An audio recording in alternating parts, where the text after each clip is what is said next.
It's on? Good.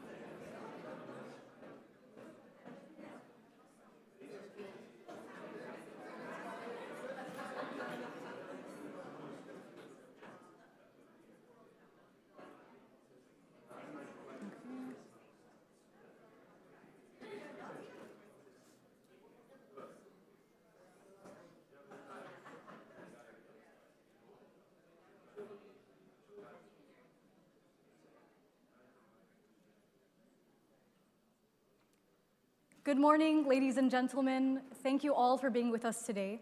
We'll start with a brief intro in Arabic, followed by English.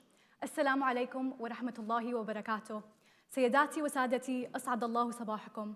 نشكركم على حضوركم معنا اليوم. اسمي صابرين العلول. أهلاً ومرحباً بكم في النسخة الرابعة عشر من استطلاع أصداء BCW للرأي الشباب العربي. التقرير الأكبر من نوعه لأكبر شريحة سكانية في المنطقة، وهي شريحة الشباب التي يزيد عددها عن 200 مليون. بعد قليل سيقوم سونيل جون رئيس BCW في منطقة الشرق الأوسط وشمال أفريقيا ومؤسس أصداء BCW بتقديم النتائج الرئيسية لاستطلاعنا لهذا العام. سيكون بإمكان الإعلاميين طرح الأسئلة بعد العرض التقديمي. سنقوم بعرض النتائج باللغتين العربية والإنجليزية على الشاشات، كما توجد أيضاً نسخة مطبوعة يمكنكم الإطلاع عليها. قبل أن نبدأ، نرجو من الجميع تحويل الهواتف إلى الوضع الصامت، حيث نقوم ببث الحدث بشكل مباشر، وبإمكانكم متابعة قنوات استطلاع رأي الشباب العربي على مواقع التواصل الاجتماعي فيسبوك وتويتر ولينكدين، وكذلك على الموقع الإلكتروني arabyouthsurvey.com. Good morning again, ladies and gentlemen. Thank you all for joining us today. My name is Sabrine Al-Aloul, and I'd like to welcome you all to the 14th edition of the Arab Youth Survey by ASDA'A BCW, the largest study of its kind of the region's largest demographic. It's over 200 million youth. Shortly, Sunil John, President MENA of BCW and founder of ASDA'A BCW, will be presenting the key findings of this year's survey.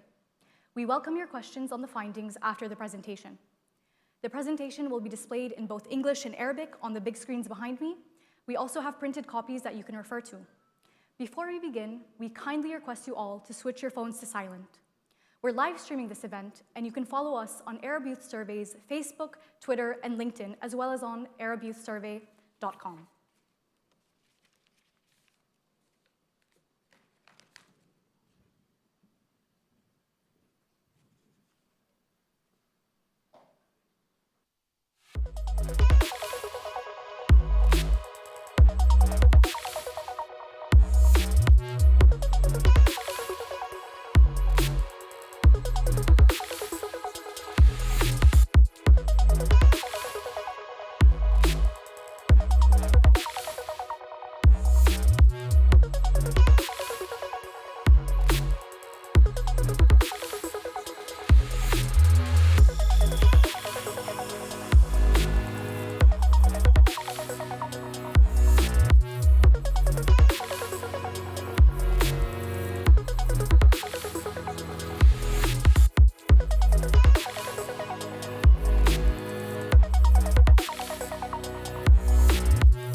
Welcome to the 14th edition of our annual ASDA'A BCW Arab Youth Survey. Since 2008, our in-depth study of the views of young Arab men and women across the Middle East and North Africa has provided a wealth of reliable data to decision makers in government, businesses, non-profit organizations, academia, and to our many friends in the media. At ASDA'A BCW, we believe that to understand the Arab world, one must first understand the hearts and minds of its largest demographic, its over 200 million young people. To preserve our survey's credibility and independence, we fund the research entirely ourselves. We also share the top findings publicly on our dedicated website, arabyouthsurvey.com. This year's study examines the hopes, attitudes, and aspirations of the so-called Arab Spring generation, who entered adulthood after the seismic events of the early 2010s. Over the past decade, they have witnessed three waves of tremendous upheaval: the Arab Spring, the rise and fall of the Islamist militant group Daesh, and the COVID-19 pandemic. Today, unsurprisingly, they find themselves at a crossroads. They want to hold on to their identity while at the same time adopt change. This year's Arab Youth Survey delivers bold insights into the views of today's young Arabs across 6 distinct themes: identity, livelihood, politics, global citizenship, lifestyle, and aspirations. What they reveal is a generation attempting to chart a course away from the divisions of the seismic events of the past decade. They are proud, self-reliant, and defiantly optimistic about the future. But they expect leadership and reassurance on the direction they must go.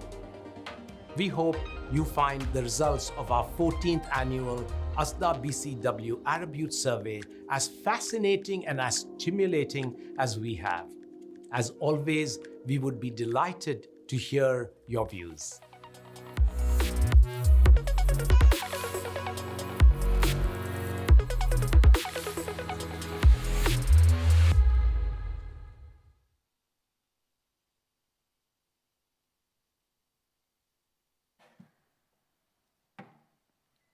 Check. Okay. It's such a pleasure to see all of you here today. In fact, the last 2 years, we couldn't do an in-person event simply because of the pandemic, and I'm really happy that we are here in this room talking to all of you, many of them, all of you, in fact, very familiar faces from the media. Many of our key clients are here, and a lot of friends. So thank you, and thank you for finding the time to come and see us. And I hope we make sure that your time is well spent with a lot of interesting insights that we have. I'm going to present the findings here, as Sabrine said, and then we will have a Q&A session where you could ask some questions as well, so we can give you a much clearer view and probably add some context to the findings as well. So thank you very much again.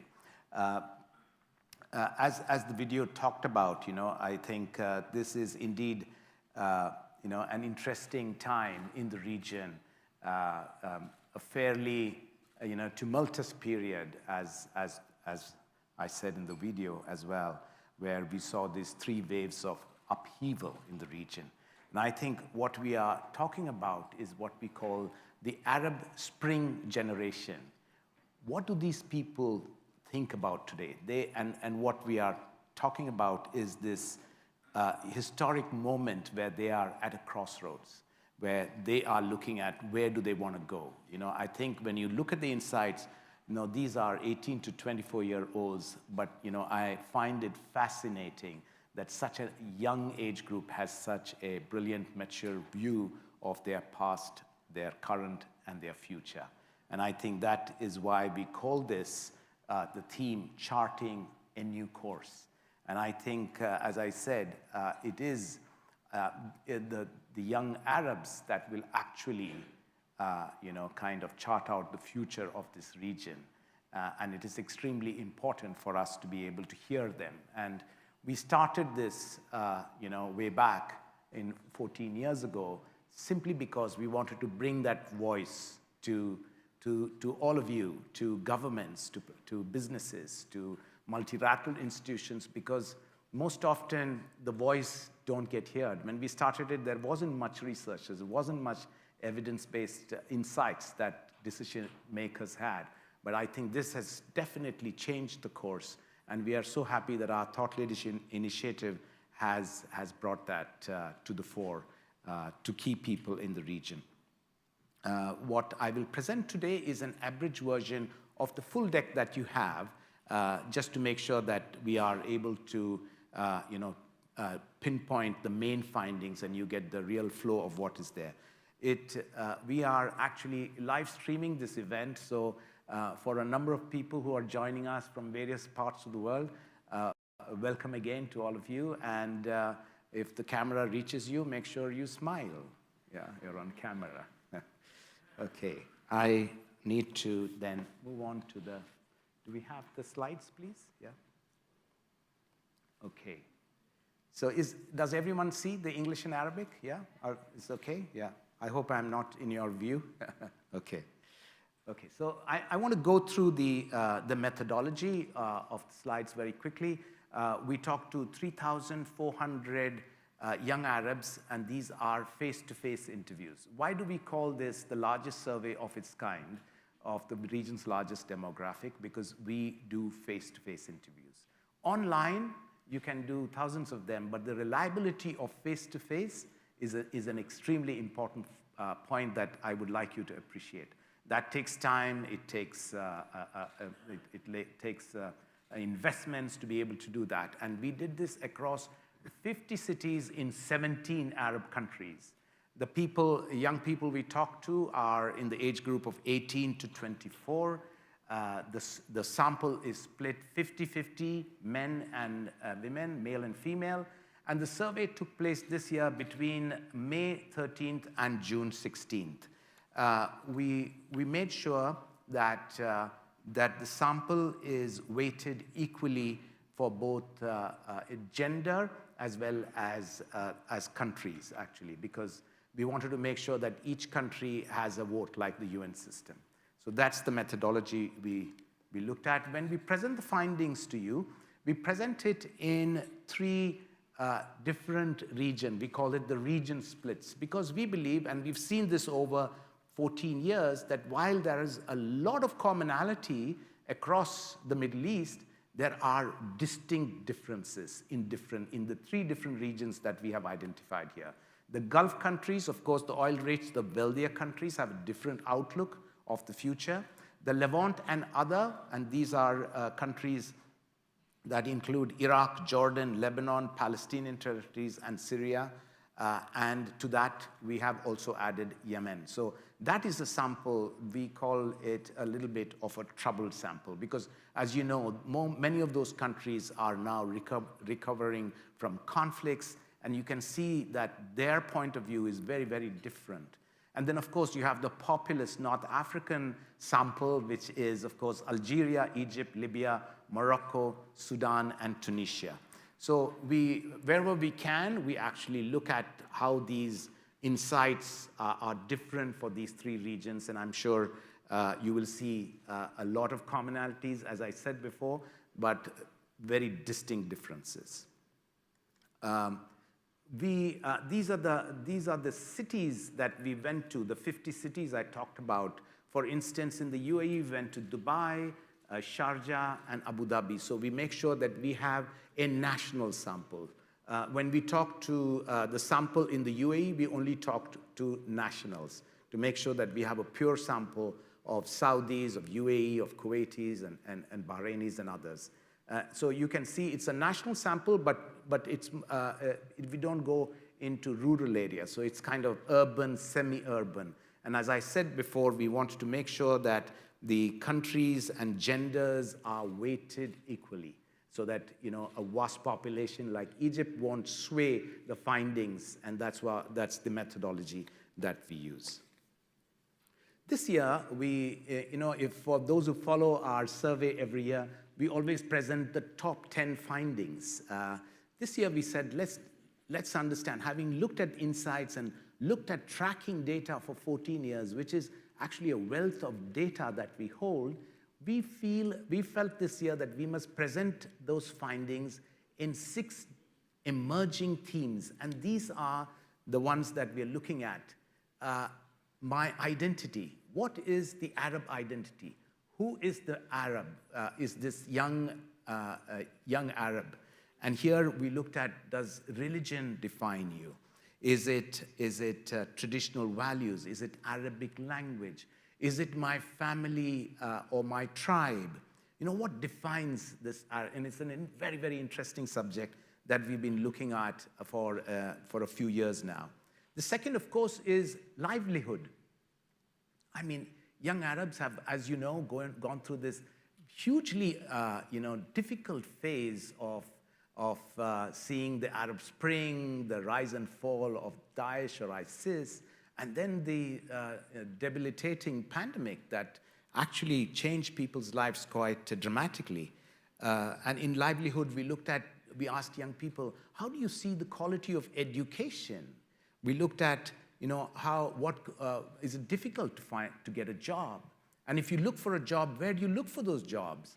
And we see in tracking data, it's governments that everybody was looking at, a job for life. But has that changed? And you find some very interesting findings there. Entrepreneurship spirit. Are they ready to work for themselves? Are they ready to take the plunge and start their own businesses? So livelihood is an important one.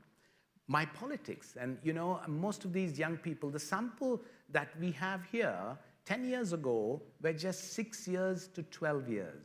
They have gone through this major upheaval, and today they are 18 to 24.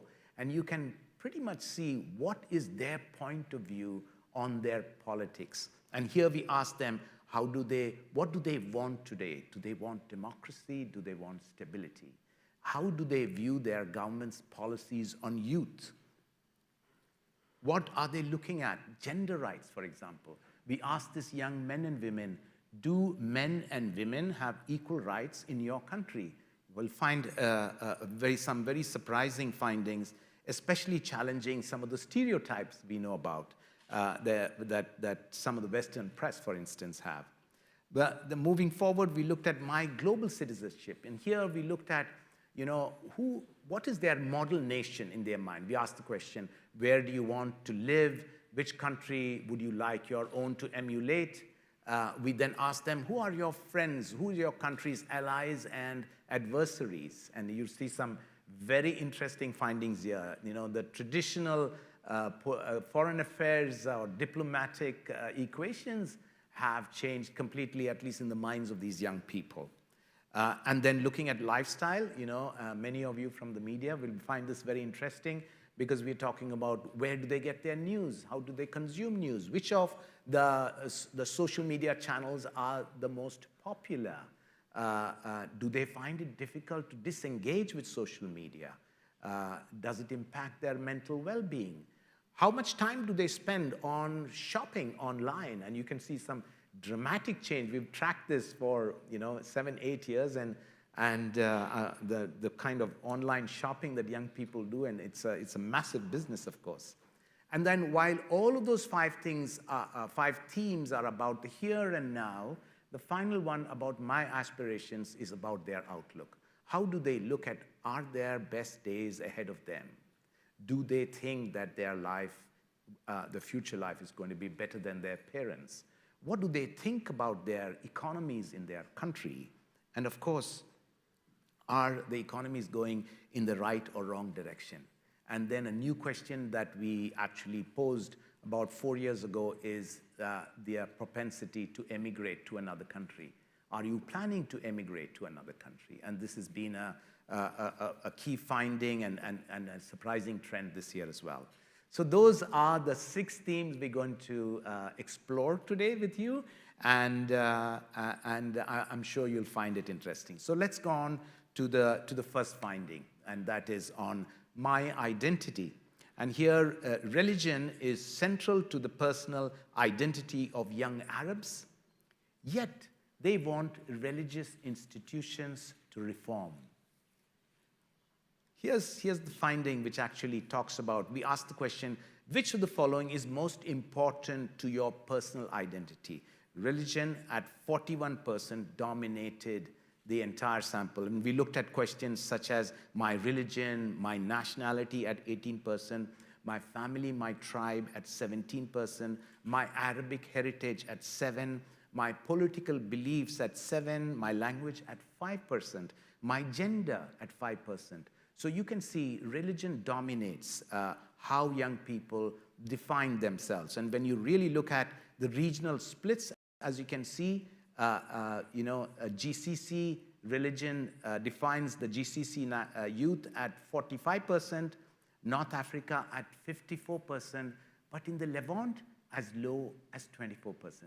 That's what I said. When you look at regional differences, you'll see how young people in different parts of the region look at this. I think, when we track this data, we've seen in the past that, much more of my family and tribe defined who the young Arab is. And we are seeing today, to a great extent, the rise of individualism in terms of who I am is about who I believe in, my nationality. So in the Gulf, for instance, in the UAE, for instance, nationality rose much higher than religion. In Saudi, it was religion that was higher. So you see nuances in the country splits as well.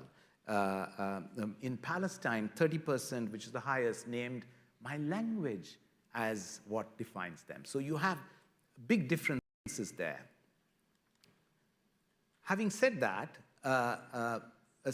when we asked them the question about religious institutions, here's nearly 77% said that the Arab world need to reform its religious institutions. In fact, in the larger deck, you will see some more data which says that we asked the question, does religion play too higher role in your lives or in public life?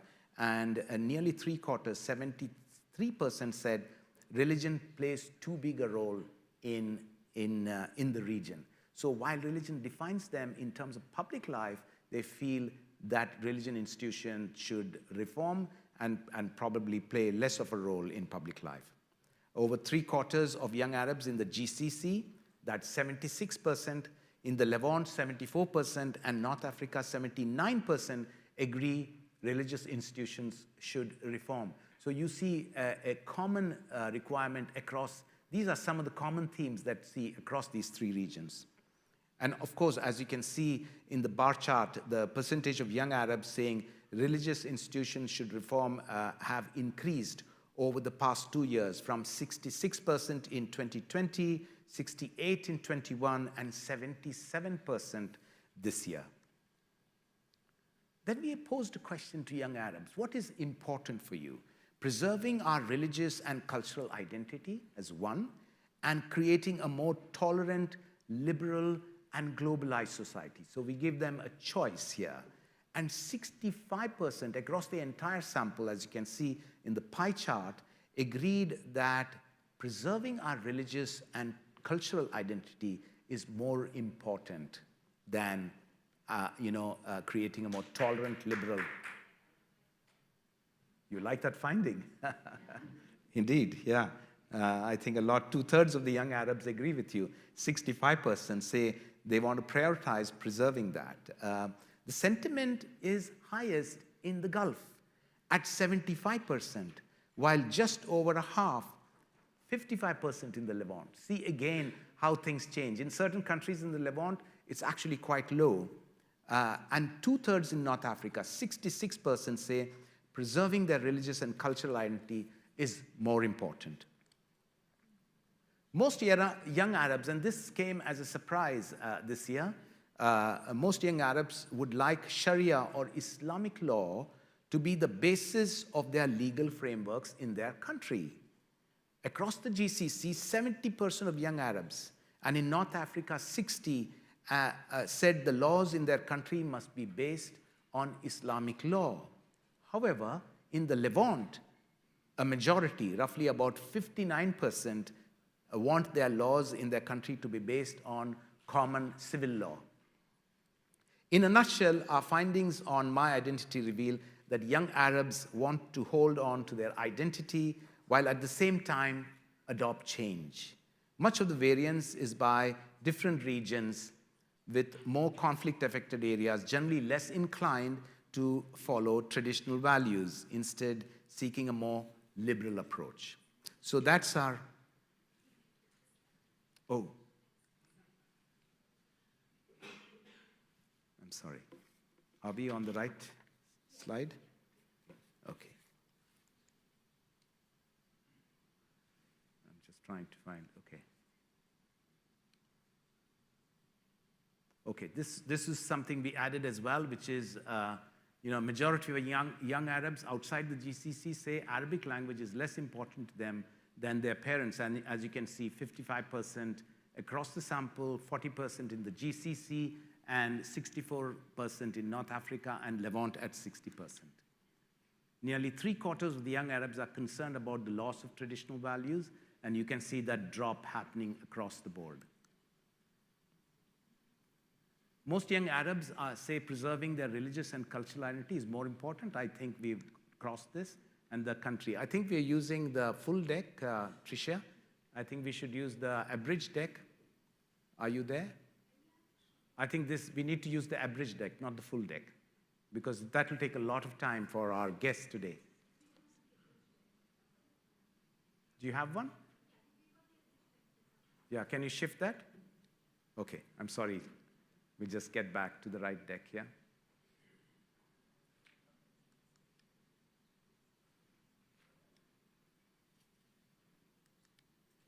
I want to move on to the next finding. Please, if you can make sure the abridged deck is in place. Our second emerging theme concerns livelihood. And here it's important because, the COVID-19, the war in Ukraine, the climate change, the economic slowdown in China, and ultimately the spectacle of inflation have wreaked economic havoc across the world. And its impact is felt in the Arab world too. Our survey finds that young Arabs are concerned about the quality of education, lack of jobs, and rising personal debt, and many are turning to entrepreneurship rather than depend on government or private sector jobs. And that's the second one on livelihood. And here we look at young Arabs say rising cost of living and unemployment are the biggest obstacles facing the region. 35% say that rising cost of living and 32% unemployment. And these two obstacles have been the top concerns of young Arabs across all 14 years of the survey, except in 2016 and 17, when the rise of Daesh and the threat of terrorism ranked higher.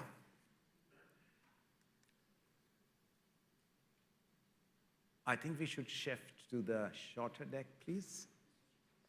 We're still on the long deck. No, this is the longer deck. Okay.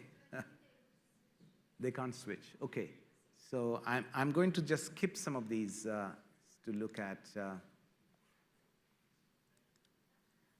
This is a slide which says that 8 in 10 young Arabs are concerned about the quality of education in their country. I think some of our clients from the education sector are here, and I think that is a high number. Are the education system ready, making these young Arabs ready for jobs of the future?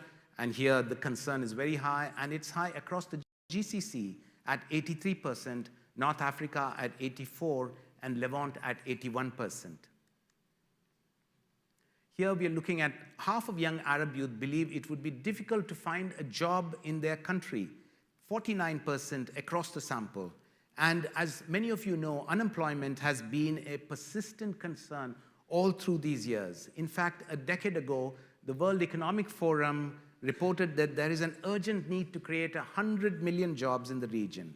Yet today, the region continues to have record levels of youth unemployment at over 25%, rising to 40 to 50% in some Levant and North African countries.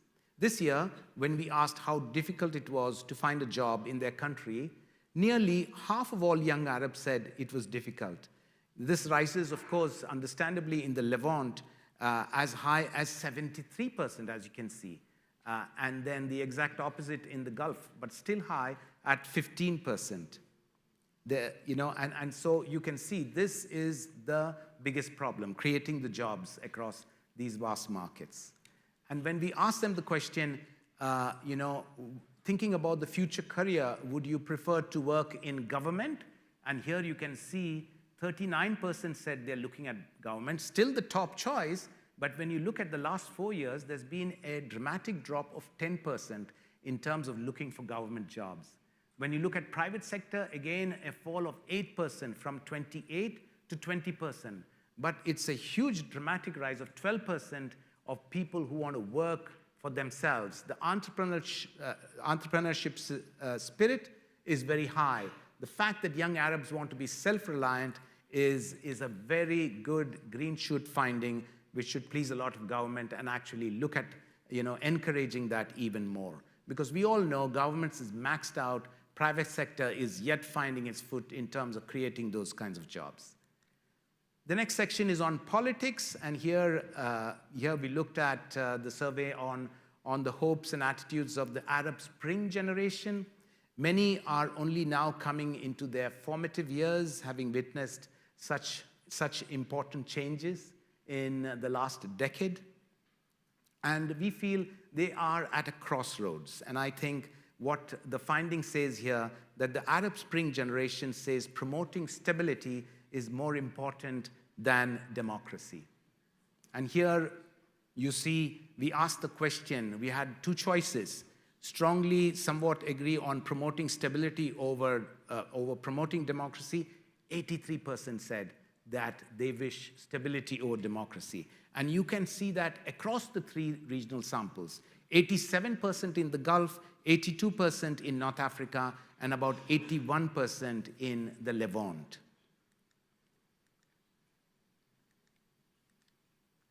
Two-thirds of the young Arabs also say that their voice matters to their leadership.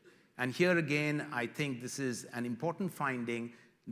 In the earlier findings, you will see that the Arab Spring did give them some amount of listening power, that the young people's voice and governments change their policies. And here you can see the result. 67% said that their voice matters.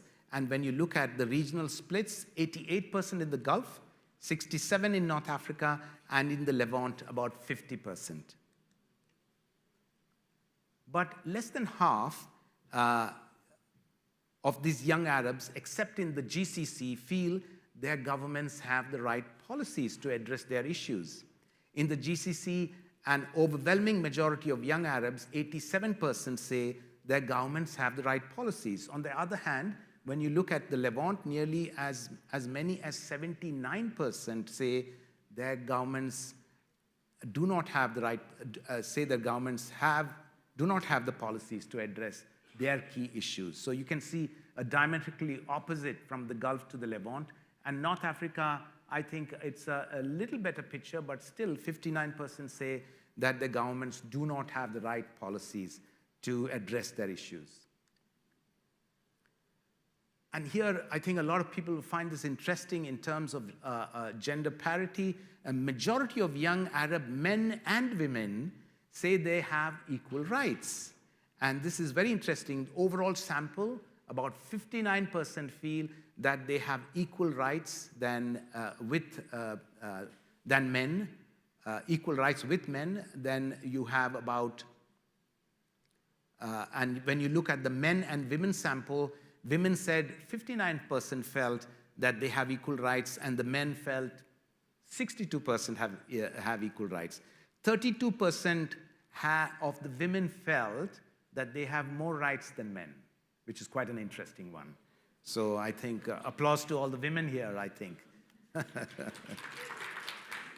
Yeah, I think this is a very interesting finding, because you're looking at a young generation and their viewpoints, And when you look at some of the stereotypes that, Arab men don't find enough opportunities to go out and work and things like that, and IMF and World Bank have said that quite often.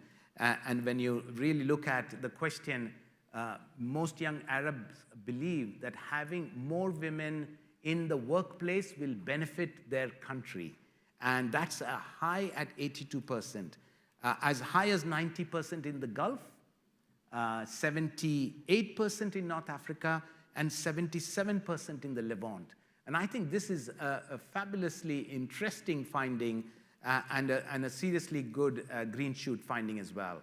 Because as I said before, 50% of the population across the Arab world are women, and according to IMF, only 20% of them are actually productive members of the economy. What if that changes? Look at the huge opportunity for the women to find a role and for the economies of those countries to grow.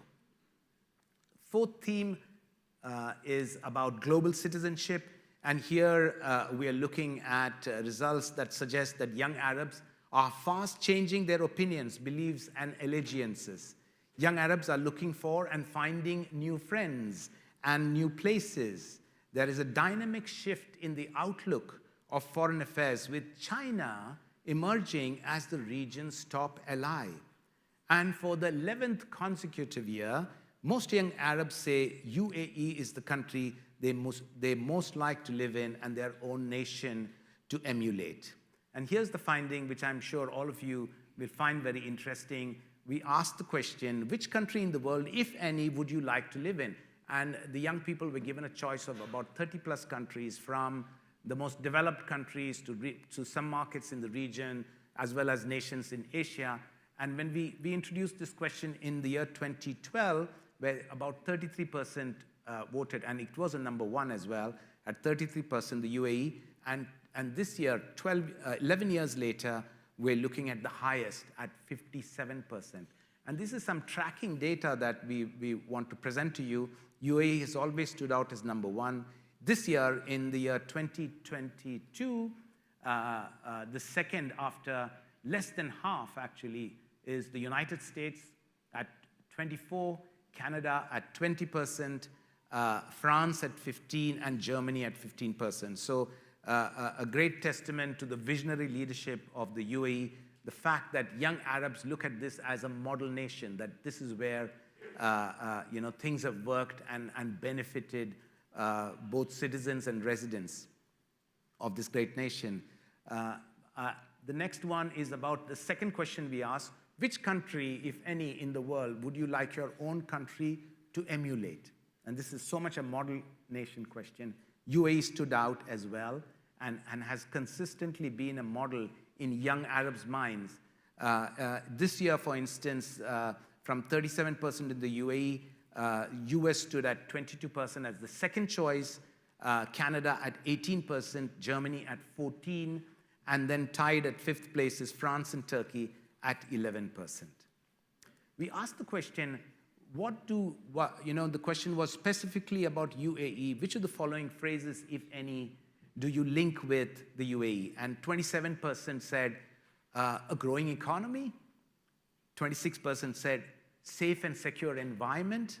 22% generous salary packages. A wide range of work opportunities, 22%, and 17% said effective and visionary leadership. And I think that's very interesting, how they look at and where they connect UAE.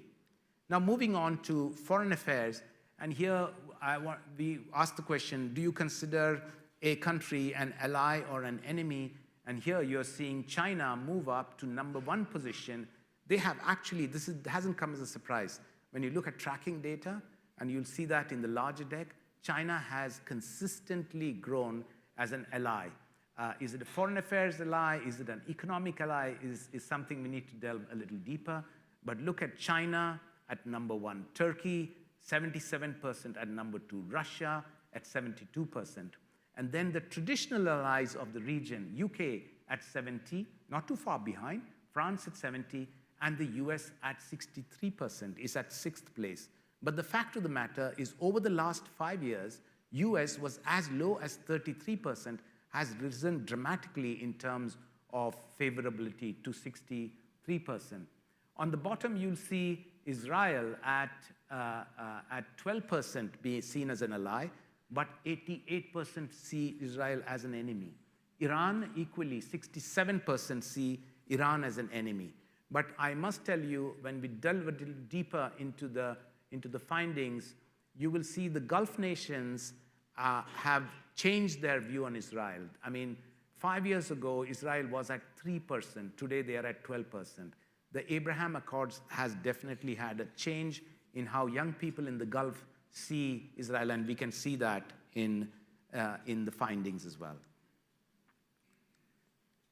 This is about how, while we looked at allies and enemies, we also asked them which country has the most influence in the Arab world. And when we asked respondents to choose the country, irrespective whether they see the country as an ally or enemy, and irrespective of whether the influence was negative or positive, more than a third, 36%, believe the US has the most influence in the Arab world, compared with just 4% who believe China has the most influence. And here we're looking at influence on foreign policy. After the US, Saudi Arabia at 11%, Israel at 9%, the UAE at 7%, and Iran at 7% were seen as the most influential nations. This question is about whether young people believe, support or oppose the disengagement of the US in the Middle East region. And 73% surprisingly said, and this was a new question we introduced this year, that they support the disengagement of US from the Middle East. And you can see fairly uniform support on that in the GCC, North Africa, and Levant. Clearly, there's a point of view. I mean, the US has been disengaging from the region for some time, and here's the view from the street in terms of the Arab youth.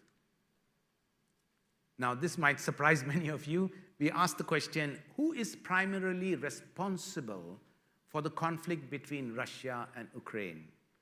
31% said it is the US and the NATO allies.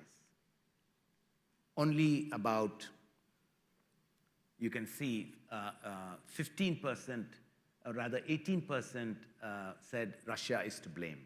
So more on US, and that is what we have captured. Of course, 37% felt they don't have a clear opinion about it. 15% said it was Ukraine that was responsible. And the biggest support of the view that US and NATO are responsible is the 41% in the Levant, 29% in North Africa, less so in the GCC. So an interesting finding of how young people see foreign allies and diplomacy. Very, very interesting.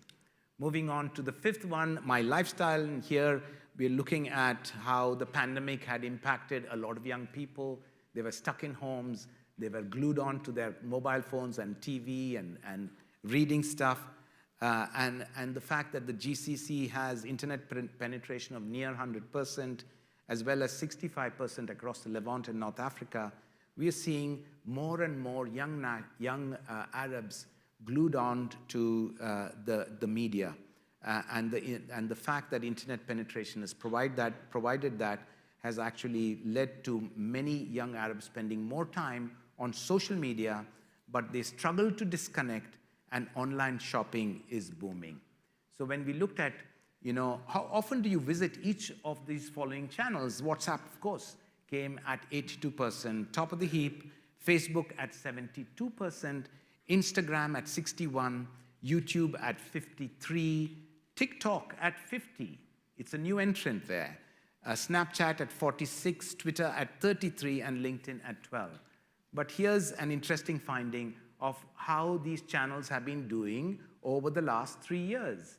And here you can see TikTok dramatically moved from 21% to 50%, more than doubled, while, as you can see, Snapchat has slightly declined, Facebook has declined, so has Twitter. I think Instagram kind of stays on parity. So very interesting, the rise of TikTok. And we can see in 3 years, they've come from nowhere, they captured 50% of the attention of these young people, and growing every day. And here is how news consumption is declining, especially after the pandemic. It was at a high during that period, with social media being the most important source of news. So you can see social media is actually at 65, still the #1 choice, where they look at news consumption, where they get their news. TV at 45%, online at 32%, and print at about 9%. But when we ask them, okay, this is where you get your news, but who do you trust? And here, television at 84% trumped all other channels at 84%. Online news at 71, print at 71, social media falls down to 66. And social media influencers, half of them trust them, and the other half don't. Any social media influencers here? Yeah, many of you. Yeah. Half trust you, that's good. Yeah. Here's the number of young Arabs shopping online. Look at that rise from 2018 at 50% to nearly 90%, in the GCC at 98, North Africa at 83, and Levant at 87. So that's kind of where people spend their time, their lifestyle. Social media, online shopping, they're all digital natives, as all of us know. I'm sorry, I have to click through. There's a lot of data out there on your larger slides, but I just want to make sure we have enough time for questions. And we have come to the final theme, which is my aspiration. And here, the finding is that majority of Arab youth are optimistic of better days, but many fear their national economies are headed in the wrong direction. And nearly half are considering emigration. And here's the first insight, that the young Arabs recorded the highest level of optimism in the last 3 years, that their best days lie ahead. Nearly in 2020, it was about 50, doubled to 60 in 2021, and that we see is as the pandemic receded, more confidence, markets were opening up, and many people came into the economy much stronger. And now it's at 64%. In 2022, with the highest in the Gulf at 87, the optimism. North Africa at 61%, where they said the better days are ahead of them. But Levant fared poorly, in terms of 45%.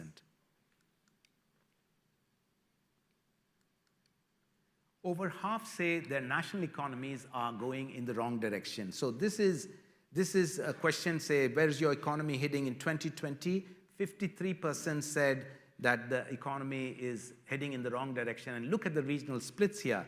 Levant, 83%, heading in the wrong direction. North Africa, 61%. In the Gulf, only 7% felt that the economies are going in the wrong direction. So clearly you can see that much more optimism in the Gulf. But obviously, the troubled Levant sample are finding it difficult to be optimistic, simply because of the facts on the ground. I think many of these countries are now in reconstruction mode, and it'll take some time for them to feel much more optimistic. Youth, when we ask them in terms of a 10-year perspective, for the next 10 years, what are you personally most looking forward to? And very simple needs. First, finishing my education. Second is establishing a successful professional career. So these are 18 to 24 years old. They want to complete their education. They want to get a job. And we can see that, the zeal of the Arab Spring, I think they've gone through that phase, and they want to be able to focus on getting on with life. I think they are much more focused on what we call kitchen table issues. And that's what is prompting them to actually look at the here and now and say, let me get that education done, the best of possible, and let me get a job. Here is nearly half of young Arabs are actively trying or considering emigration to another country. And I think this is a red flag to all the governments, actually. 45% are actively looking to emigrate or have considered emigrating, which is one of the most worrying findings in our view. In 2020, we found 42% of young Arabs say that they were actively considering emigration, and now it's 45. It dipped a bit last year, and then it's come back again. For obvious reasons, last year, many immigration laws didn't allow much travel, actually. And when you look at the regional splits, the highest is North Africa. 58% want to emigrate, 53% in Levant, and 21% in the GCC. In 2020, when we first announced this finding, His Highness Sheikh Mohammed bin Rashid Al Maktoum, the UAE Vice President and Prime Minister and the ruler of Dubai, he actually tweeted this result, and I want to read this for you. he observed, His Highness, that it is painful that half of our Arab wealth wants to emigrate. It is painful when Arab youth does not find a homeland, safety, and livelihood in their homeland. I think that tweet still resonates today. And I think governments must look at this finding and say, how can you not lose your wealth, your youth, to another country? So I think this is an important finding, and the fact that there's a 3% increase in the number of young Arabs wanting to emigrate is a worrying factor. So where do these people want to go? And here we're looking at 22%, Canada as the most favorite destination for these young people, followed by Germany at 19, United States at 17. Of course, the UAE still figures as a destination for these people to come. So those are the 6 themes. And when you really look at the top findings on my identity, where, as you've seen, religion is central to the personal identity of young Arabs. Yet, they want religious institutions to reform. On my livelihood, young Arabs are concerned about the quality of education, lack of jobs, and rising personal debt, and many are turning to entrepreneurship rather than depend on government or the private sector jobs. My politics, the Arab Spring generation says promoting stability is more important than democracy. On my global citizenship, for the 11th consecutive year, most young Arabs say the UAE is the country they would most like to live in and their own nation to emulate.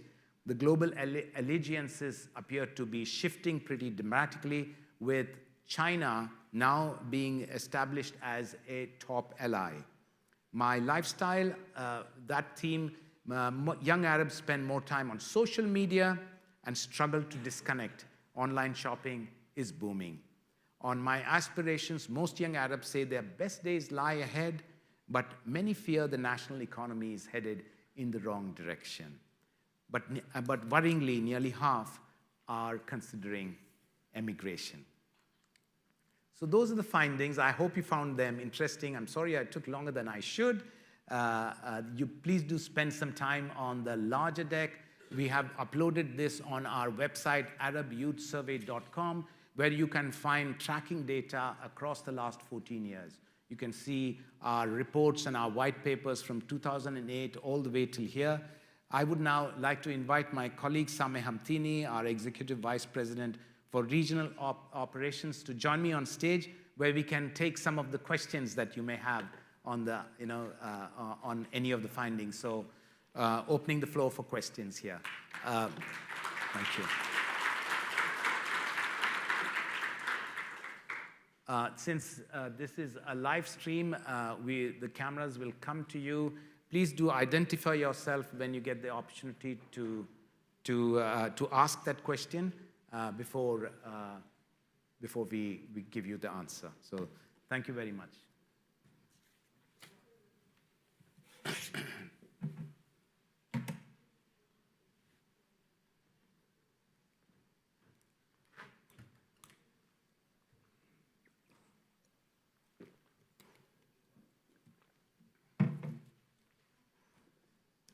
Okay. Bismillah. Thank you, Sunil, for inviting me, and ladies and gentlemen, thank you for joining us. We're happy to start the Q&A session. If you have any questions, please feel free to ask. For our colleagues in the Arabic media, you can also ask in Arabic, and we'll provide the answers in Arabic and translate back to English for the benefit of all of our audience. السلام عليكم زملائنا الإعلاميين الشباب العرب. إذا حابين تسألوا الأسئلة بالعربي تفضلوا، احنا جاهزين إن نجاوب بالعربي وبالإنجليزي. Thank you. So are there microphones around? Yeah. One test. If you can just raise your hand and we'll make sure the microphone comes to you. السلام عليكم مرحبا جميعا. Thank you Sunil, it was interesting and mind-blowing in so many aspects. For me, my name is Metha Shaib. I'm from Dukab, media enthusiast, SDG fanatic, and I'd say women empowerment woman.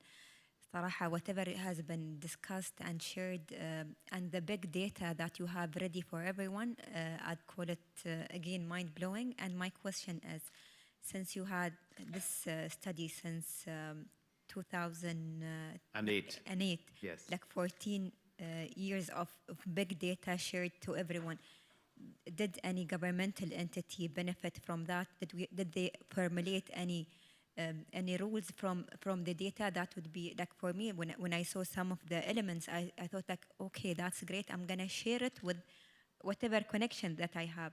So I'm just I'm curious if any of rules regulation has been formulated from such study. Thank you. Thank you. Thank you for that question. I think one of the questions we asked is, did the Arab Spring benefit you? And many Arabs did say that it actually benefited them because the governments were able to listen to them. To be honest with you, we have always, year on year, been requested by governments across the region, especially in the Gulf, to make special presentations for them. In fact, in the UAE, in Saudi Arabia, in Kuwait in the past, in Bahrain, in Qatar, as well as in other governments in North Africa, we have made specific presentations to them. They take this very seriously, but I have to admit one thing. When we started the survey in the year 2008, nobody noticed. The survey, nobody looked at it, actually. 8, 9, 10, 3 years, nobody looked at our survey. But in 2011, when the Arab Spring happened, this survey became one of the most watched surveys across the world. I still remember in 2011, we had a special pre-briefing for Arab diplomats in Washington, D.C., and at that time, our then CEO had a room full of Arab diplomats in Washington, D.C., furiously making notes of what the survey said and sending it back to their governments. I think that Arab Spring actually was an important event for the survey, because when you look at the survey of 8, 9, and 10, do spend some time on the reports, you will see the Arab Spring happening in those reports. And that's what the data is about. And that's why governments take this very, very seriously, is because they, what you see here is what could happen, and that which could guide policy making.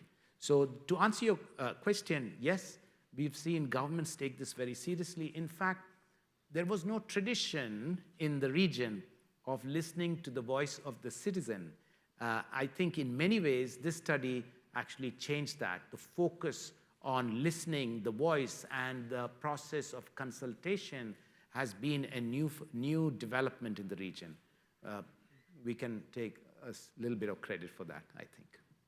But, I think hats off to the government. They have, especially governments that deliver, they have created policies that impact people in daily life. Thank you for that question. Yes. Mr. Karim Rifat from Engage in Egypt. Good to see you, sir. Am I well heard? Yes, we can hear you. Sunil, so first of all, thank you very much, and all the ASDA'A BCW team for having me over. It's a first timer for me. It's really enlightening and inspiring. I think I have a lot of questions, but there is one that I'm very keen on. About the slide regarding when you asked the youth about your potential ally. With everything that has been happening on the one side, I think there are allies that were not presented as an option, and I'm having in mind the intra-Arab alliances. As an Egyptian, for example. Yeah. Sorry, my name is Karim Rifat. I work at a company called Engage Consulting. We're a public policy and government relations consulting firm. So basically, I view myself as an Egyptian. I'm not youth, I'm very old, but I view myself as an Egyptian thinking about Arab alliances, and Egypt-Saudi alliance, and Egypt-UAE alliance, and Egypt-Morocco alliance. And I think all the options behind the methodology were like, your allies were still, the allies, the conventional allies are having their own problems today between the post-COVID, the Russia-Ukraine war, the economic shutdown, and so on. So I'm asking if there is any merit in trying to ask them about the potential allies coming from within the region. Yes, so we did ask those kinds of questions, Karim, and in the past reports you would see that young people actually rely more on their own as allies. So you can see the rise of Saudi, the rise of UAE, along with the traditional powers like Egypt actually finding much more of an allegiance with young people. So, you know, we asked the question, non-Arab countries and Arab countries, and these three countries came up very prominently. And we've seen a dramatic shift, though, in how they see foreign powers, which is what we presented. But what we are seeing as a trend is more and more young people, not only are they self-reliant on their own future, but they want their countries to be more self-reliant in their foreign policy as well. There was a large amount of dependency on Western powers, and that is shrinking year by year. I have no doubt about that. So I hope that answers your question, Karim. Yes. Yeah, there's a question over there.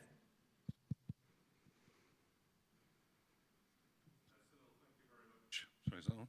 Yeah, Sunil, thank you very much. Great presentation, great findings. My name's Mick Jernan. I'm Managing Director for the Middle East for International Schools Partnership. Fascinated by the education stats that actually came out of that report. In particular, the one that says, you know, the concerns about the quality of education in each of the country being so high, yeah, you know, generally having concerns, i.e. 83%. Yes. Now, I suppose I've long been quoted as saying that our education system, wherever you are in the world, is no longer fit for purpose, that we still educate people for a world of the past rather than for a world of the future. I suppose the question is, how do we actually bring then the voice of youth and policymakers together so that the youth can actually have genuine influence over an education system rather than the great and the good and the sages like me who've been around a long time, and all of us in this room have a view as to what education should be about. Actually, our youth have a very different view, and really it's about time that our governments began to take notice of that. So the question is, how can we use this to actually connect then that body of youth with those policymakers at government level? Yes. Thank you. I think this is one aspect on education which I think some governments are tackling it, but it's a bigger problem. You know, yeah, I also feel this is not just a problem for the Middle East as well. I mean, it is indeed a global issue. I mean, education as a sector has not changed over 300 years since the Montessori system came into place. It is one sector that is so ripe for disruption. And this is a personal issue. And in earlier presentations, I've been asked, you know, so what should the region do? I said, you have to do three most important things, and that is improve education, education, and education. Honestly, that gives you the foundation for the future. So you're right, Mick, you know, education is something that governments need to really focus on. How can you modernize it? How can you create education system to create you know, young Arabs fit for the future? This is where I think the governments have not been very, you know, as fast as they should be. They looked at many things. I think we must compliment the governments for doing a lot of things across the board and continue to do that. But education is an issue that needs more attention. I agree with you. I think we hope that what the young people are saying here will energize and catalyze governments to be able to do some things. Sameh, would you like to add something? Yeah, actually, I agree with you, Sunil. And also, I believe it's not just the government. We see that the young Arabs today, they look at solutions from the private sector and the way that they want to work, but also there is a lot of private sector corporations who are actively investing in the education, and maybe they can also contribute. It's actually a community duty. It's the investors, it's the government who needs to do it, but who should do it? This is something that we need to all like encourage, but the fundamental, what we agree on is the education system needs to reform in the region and across the world as well. Any more? Oh, there's one there, of course. Hi, my name is Thiba Sharaf. I'm the founder, editor-in-chief of UAEB. Can you hear me? Yeah. Thank you for your invite. I have a background in survey, and that's why, hence my question. Trishka, right? Excuse me? You said your name? Oh, my name is Thiba. It's a bit. Eba, sorry. Okay. Yeah. Okay. So basically, how do you choose the participants? And also, how do you choose the people who interview these participants? And what are the methods that you use? Because sometimes that can affect the results of the survey. Of course. Thank you for asking that question. Our research methodology is fairly thorough, and we've developed it over the last 14 years, of course. So as you know, it's face-to-face. We have a questionnaire that we develop. We have tracking questions, which means we have the same questions that we keep because we see where things are changing, but we also introduce new questions every year. We hire field operators, professional research field operators. This year, we hired a firm called IDS Research and Consulting. They have done this research looking at all the 17 markets. Some of the main principles we follow is we accost young Arabs in public places. We seek their time to be able to do that. We spend a lot of time to tell them that the survey is anonymous. No names are taken. The entire data is privacy protected.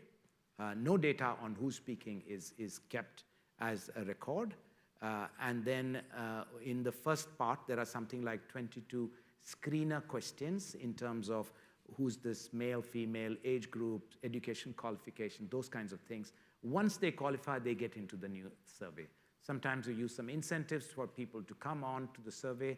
So it's a very thorough research methodology that we have perfected. When we field the survey, as you know, for about a month, we had fielded the survey, little over a month. Sometimes the data comes in, we look at the data, maybe it's not right. Sometimes we feel that, some part of the country is not covered, especially in Lebanon or in Bahrain, make sure that various parts of the country are covered. We see if the numbers are not there, sometimes we refill the data. So there's a big quality check happening every time data comes in. Does that answer your question, madam? I might add one point here, Sunil, that also we don't just do the field study in the capitals. We go to different cities as well to make sure that we have representative samples. So, and also to the split of male and female, we also look at different cities to have a representative sample. So, and another thing is we have the questionnaire in both English and Arabic, but 99%, the questions are fielded in Arabic. So that's to make sure and then we get the data and then crunch the data and get those insights. So it's a long process. We handle this project with great amount of responsibility because when we put a number out there, people are looking at it. They're making decisions on that. So we spend a lot of time, energy, and our own funds as well to make sure that we do the right thing. It's a passion project for us. So, and we feel extremely happy when these numbers are listened to. Yes, over here, the microphone. I think we have one more at the back. Yes, Jacob Charian here from Angami. Hi, is that Jacob? Yes, it is. Jacob from Angami. Welcome, sir. Thank you. Two questions, actually. Over the last 14 years, once you do the survey, do you actually see the changes on the ground according to what you've done and say, okay, because of, you said, the region's growing. Do you actually see that on the ground over the last 14 years you did the survey?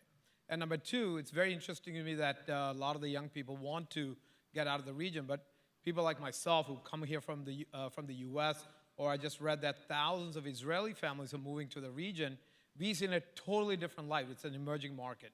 But it's funny that the locals here, the young people, want to go to other places. Or is it just that, like a prophet is not without honor, except in his own country kind of thing? Yeah, in the UAE, Jacob, where we live, is a different country when you look at it. The propensity to emigrate is higher in the Levant and North African countries. And honestly, when you look at the situation in those countries, those young people, you have no hope in hell because, their countries are going through some really troubled times and they have no job prospects.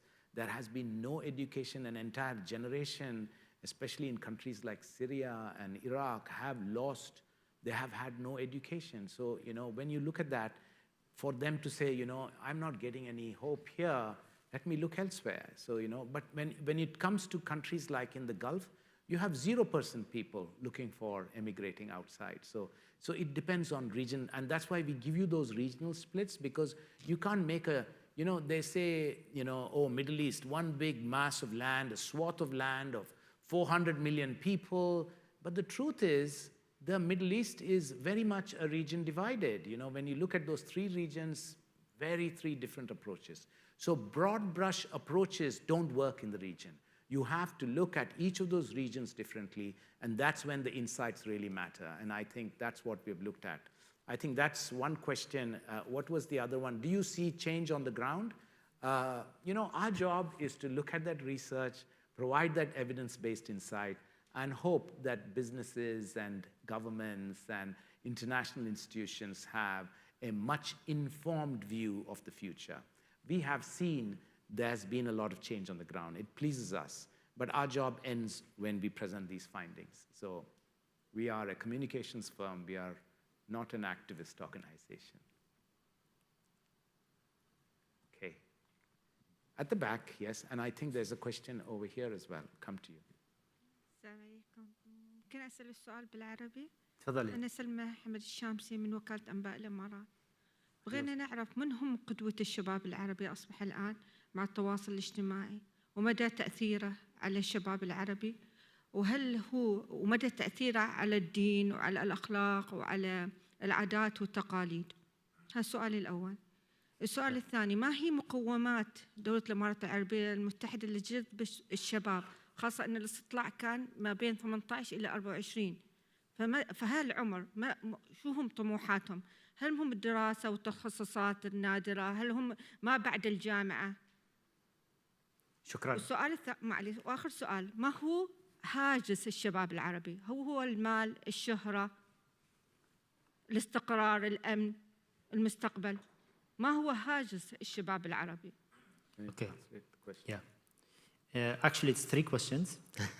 The first one, بجاوب بالعربي. I will answer in Arabic, but let me just translate the questions. So the first one is, who are the role models for the Arab youth? And from our survey, who do they look up to and who they want to follow? And then the second question is, what is the main concern for the Arab youth?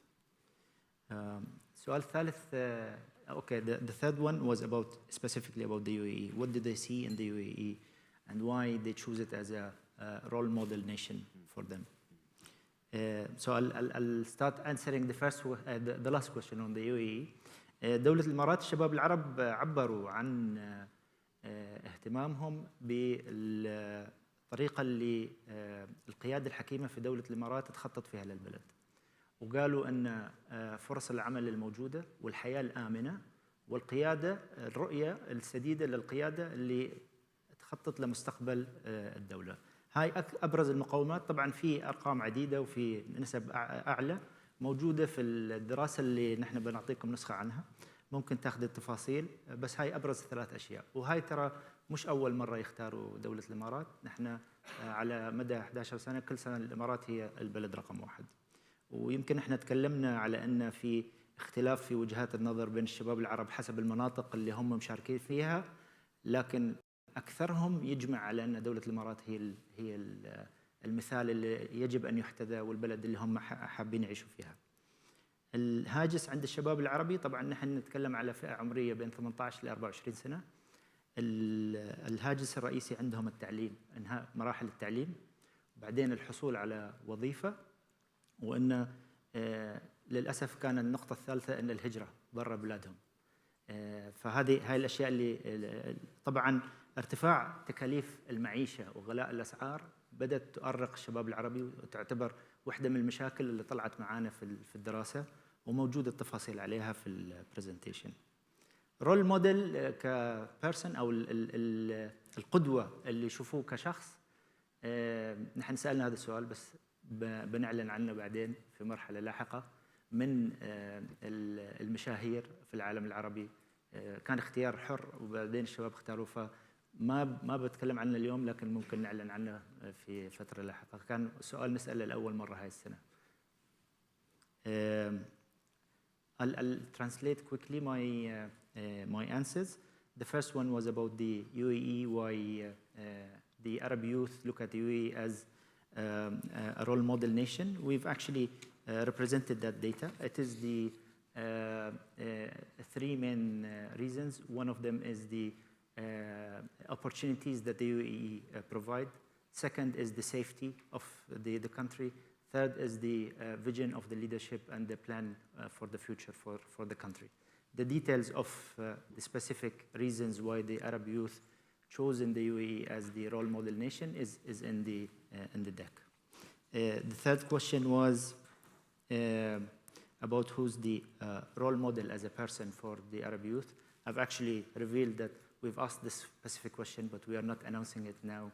This is something that we can reveal later, and we can talk about that in details. We've kept some surprises for you to keep your interest going. But you will not be surprised by the first choice. Yeah. And the last one was what is the main concern for the Arab youth? We've actually talked about it in the survey, and that they've talked about the cost of living is becoming a concern for them. And also because of the age group that we are surveying, their focus is on their education, finish their education, get a job. And the third one was probably immigration. Yeah. I think there's a question here, yes. Hello, everyone. We can hear you. Yeah. I think I'm loud enough. So thank you so much, Sunil, for inviting us. It's really a pleasure to represent the healthcare sector in the Arab Youth Survey, though I truly believe that youth is a spirit and not an age. So basically, you have identified, the population of this survey is up to 24 years. That's correct. And this is on the 14th annual edition. So my question is wondering about, these 14 years, you've seen a major trend in increasing of this youth population. So just a small recommendation from my end is to little bit increase the population, because the trend now is that people would like to come and retire in the UAE. And these people have also some incentives when they come and retire in the UAE. And in always our efforts when we speak about the youth, we want to make sure that we close the generation gap. And we make sure that elderly are part of the discussion as well, because their experience matters a lot when it comes to the youth, and they can be of an influence to this youth generation. So this is a question, from my end. How do we deal to close the gap of the generation? And number two, I would like to understand more about the healthcare sector. So their concern is to have a better education. What if somebody is ill? What will be his concern from age of 18 to 24? He has an insurance. The insurance will cover the illness completely. How can we support as a healthcare to reshape the policy based on the reports that you have just mentioned? Yeah. Thanks. We have looked at, and thank you for that question and the suggestions as well. It's important to look at different age groups, and something that our firm BCW is looking at globally, in fact, looking at different generation and what moves different age groups, something that we will be announcing next year, including the Middle East and various parts of the world. The question of health is something we have asked all through the years, and we find that at the age group of 18 to 24, they are in the prime of health. It doesn't matter to them on questions, so they don't take that question seriously, except if it matters to their parents or their, or their elder, relatives, brothers and sisters. So that's something we have. But the youth have always, we have some healthcare findings, which I'm sure we can share with you as well privately, but it is something that youth take seriously. There is also, they have a strong point of view on mental well-being, for instance. Nearly, I think about 21, 22% of the people feel that they have stress because of what's happening in the region. So mental health and general health as well, we ask But because the sample has such a young age group, we don't see much in terms of relevant findings to be able to put out there. I think talking to an older generation, that's when health becomes an issue. But thank you. We'll look at how we can compare different generations, if that's what you were telling us. Yes. Thank you. Yes, Mohammed. Yeah. First, thank you so much. I'm very happy to be in a live event again. I still remember the first time I attended the Arab Youth Survey in 2020. I was under the lockdown in Jordan, trying to find a possible connection where we can ask questions with the Photoshop background. And today you see people coming back again. So I think that's a very interesting way of looking at things. Yeah. I have a comment and a question. The first comment is, I wonder, how do regulators and policymakers look at these results, especially the alarming ones? So when you were started speaking, His Highness Sheikh Mohammed started posting on Twitter about the results. Oh, has he already? Okay. Yeah, so it's a proud moment to see that, talking about the UAE as the preferred place for people to go to and how the Arab youth are looking at it, where countries can emulate the experience. But I wonder, does other governments and policymakers would be brave enough to say that this is a finding that we found that our own nationals are thinking about? Let me talk about the Jordan case, because I'm coming from Jordan. So would the Prime Minister of Jordan look at these surveys as an alarming point and say, you know what, I would establish a KPI that next year in this survey, I would make sure that people of Jordan, youth of Jordan, would respond differently? And would policymakers say, how about a counter survey on government's interaction with such an opinionated survey where we can measure how can we improve the kind of services, healthcare, and how can we change the way people are looking at governments and how they are taking decisions? Correct. That's just a comment. Yeah. But the question is in comparative data. So this started in 2008. Can you provide a view, not necessarily today, but can you provide a view on how year-on-year data has changed? And do you think that there are some delivery and contest question, the pandemic, the Arab Spring, some financial recessions, where we can really get into studying why the behavior, why the views are changing? And this cannot be done unless you have such a large raw data. Maybe ASDA'A is the only one who has it on that span of time. And thank you so much again for making this. Thank you, Mohammed. Thank you for the question. I mean, on the question of governments, I think it's up to the governments to take this, But more and more, we are seeing more governments taking our results seriously. I think this is being discussed internationally. In the past, Chatham House in London, Wilson Center in the US, several think tanks in Germany have actually invited us to present. We have always been invited by governments to actually present to them, especially with country decks. I mean, the UAE, for instance, both in Abu Dhabi and in Dubai, we have constantly been asked about what are the trends. In fact, the Minister of Youth is very interested in this, and we are actually presenting to her very shortly on these results as well. So it's up to the governments, but we have seen people take our insights fairly seriously.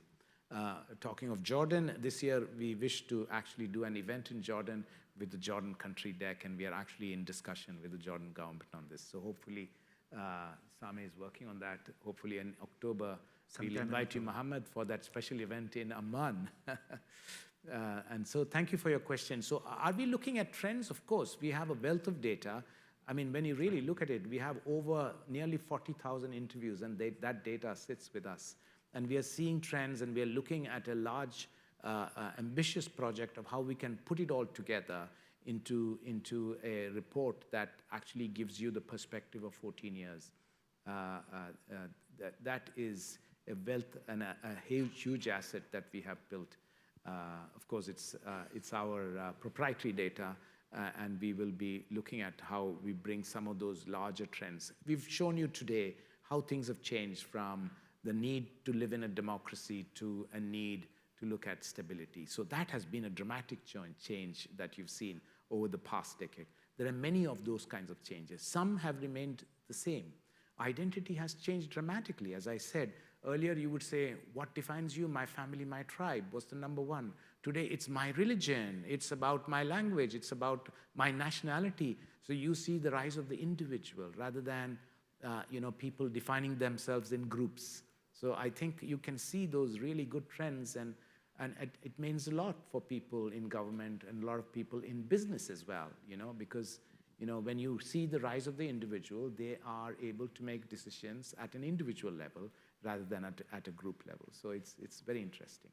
And we've seen how things have changed over the years on issues like climate change. Last year, for instance, 60% of the sample said, we will boycott a company that is seen to be destroying the environment. And that is a big finding. And we actually publicized that, and we have some more updates on that as well. So we do look at changes in trends so that it finds meaning and informs policy.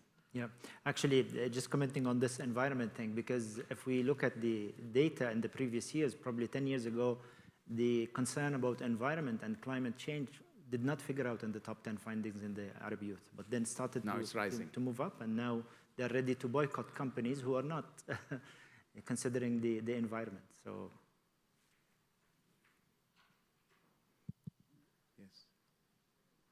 Hi, good afternoon. Megha Mirani from Arabian Gulf Business Insight. Really appreciate the new format of the survey. I did cover the first one, Sunil, so yes, I know. It just gets more insightful every year. I have two questions. One, on the finding about that more Arabs are interested in working for themselves, which is great for entrepreneurship in the region. At the same time, they want to work with government as well, as particularly in the Gulf. I'm wondering if you had any insight or comment on what this might mean for challenges for Emiratization, for example, in the private sector. Yeah. I think, for instance, in the UAE, there has been a new program on more private sector jobs for Emiratis. I think there's been a major thrust on that. And you can see that across Saudi, across Kuwait, across all the countries, especially in the Gulf. But while that goes on, how much more jobs can a government create? And, I think most governments are maxed out. In certain countries, 90% of all jobs are in the government sector. How much more can the government create? I think it's time for private sector to look at making jobs interesting for nationals in each of those countries. But I think the rise of entrepreneurialism is a fabulous finding in terms of the fact that young people want to be more self-reliant. I mean, you can look at it in two ways. You have, the rise of entrepreneurialism is about, okay, here's where I can, make a successful career. The other way to look at it, especially in the trouble samples of Levant and North Africa, is I have no option. What am I going to do? The only way I can survive is to start my own firm, which is a great thing, rather than saying, okay, I'm going to run away, I'm going to emigrate into another country. So I think that is a green shoot finding, and I think that is very important for governments to note. In fact, they should encourage more and more young Arabs to be able to start their own firms, their own businesses, and be more self-reliant. It pleases my heart to see that, actually. Thank you. And if I can just follow up with one question. On the finding about equal rights, where women said that they felt that they had equal rights, and in some instances, I can't remember the percentage, but they said they felt they had more rights than men. Yes. I was just wondering, in the course of the interviews with the raw data, if they might have indicated what rights they felt they had over men. Thank you. Yeah, I don't think we went into that depth in terms of what rights, but I mean, it's a lot of subjects that we have to cover. And one of our challenges when we designed the questionnaire is how can we make it less very, very specific. So to add a question is a big debate. So we didn't go into that depth. We just want to make sure we have an overall view. The questionnaire is something like close to 200 questions, and it takes 45 minutes for one person to go through that. We can't extend that beyond that point. So I'm sorry, but I don't have details on that. Yeah. Okay. Okay. Lots of questions. مرحبا ويعطيكم العافية. يعني أول شيء أنا بدي أشكركم على المجهود اللي أنتم عملتوه، وكمان على الاستمرار كل سنة في إنكم تعملوا يعني هذا الاستطلاع. أنا مؤيد الزعبي من تلفزيون الصين المركزي CCTV. يعني من خلال الاستطلاع اللي أنتم عملتوه، فبتحكوا إنه خلال ال5 سنوات كان الشباب العربي بيشوف إنه الصين هي حليف. فهل في عندكم نحكي يعني الأسباب اللي خلت الشباب العربي يشوف الصين كحليف؟ هل موجود عندكم ليش اختاروها، أو ليش، أو شو المقومات اللي بيشوفوها بالصين لحتى تكون حليف للمنطقة أو حليف لدولنا العربية؟ شكرا على السؤال وأهلا وسهلا فيك. نحن عندنا الدراسة بس بتطلع البيانات على آراء الشباب، يعني ما تعمقنا في السؤال إنه ليه، شو المبررات اختيارك للصين.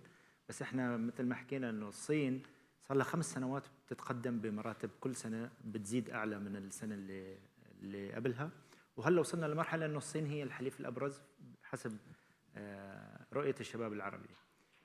موضوع انه ليش الصين، ممكن هي يعني اشياء احنا بنتركها للخبراء للباحثين انه ممكن يحللوا البيانات، احنا بنعرض النتائج وهدفنا انه ما يكون في انفلونس كبير على الموضوع. دائما احنا بنحاول، لانه اليوم وصلنا بالاستطلاع لما نعمل استبيان مع المشاركين في تقريبا 120 سؤال، فبنحاول انه احنا نضبط عدد الاسئله والوقت اللي راح يحتاجه الباحث في اجراء المقابلات بقدر المستطاع. So the question was, do we have insights and more data on why China rose as the main ally for the Arab youth in the survey? My answer is, like you said in the presentation, Sunil, we are not surprised by this data because we've been seeing China moving forward as an ally in the views of the Arab youth for the past 5 years. And this year it is the main one, according to them. But the insights about why is that, why did they choose China, we did not get into the details of that, but we are not surprised by the finding this year. Yeah, I think China looks at it differently globally as well. They become economic partners versus other countries, especially Western nations, look at security partnerships. So when you look at China as an ally, you will see much more of the economics of it. I mean, for instance, the UAE. The biggest trading partner of the UAE is China. So when you really look at that, you know, it is not surprising to see that China is seen as an ally by a lot of people across the Middle East. Similar in many parts of the region. So I think it's not surprising, but how China looks at their alliances with countries here and in many other areas is economic. They're not so much into the political scene. Yeah. While the other traditional allies, because of a vast history that these countries have, especially the US, UK, and France, is more on the political nature. But that is shifting. That's what the survey is saying. That alliance is shifting, and it's a dramatic shift. I think we'd like to, it was fantastic to have that interactive session and lots of interesting questions. I'd like my colleagues, if, as you said, Mohammed, His Highness Sheikh Mohammed bin Rashid, the Prime Minister and the Vice President of the country, has tweeted. I think these are some of the tweets that we have seen that have just come. It says, I have reviewed the findings of the ASDA'A BCW Arab Youth Survey, which covers 50 countries and 17 Arab countries. Over half of the Arab youth believe their country's economy is not going the right direction. And 45 said they are trying to consider emigrating. The economy must come first. Is there another one? The survey also revealed that the UAE ranked first on the list of world countries where Arab youth would like to live. The movement of people away from or towards you is the clearest and most sincere testimony to your success. This is my message to all governments. Is that two? Okay, wonderful. We've been blessed to have two tweets from the Vice President and Prime Minister of the UAE and the ruler of Dubai. His Highness has always, over the years, and his office has always supported us with this. The fact that we can do this event and talk to you about all these interesting insights is thanks to him and the environment that UAE creates here. I think we should end this session here. Thank you very much for all of you staying and asking those questions. We'd like you to join us for lunch. We have some nice buffet lunch served at the foyer. Thank you so much for your time and hope to see you next year with a new set of findings. Thank you.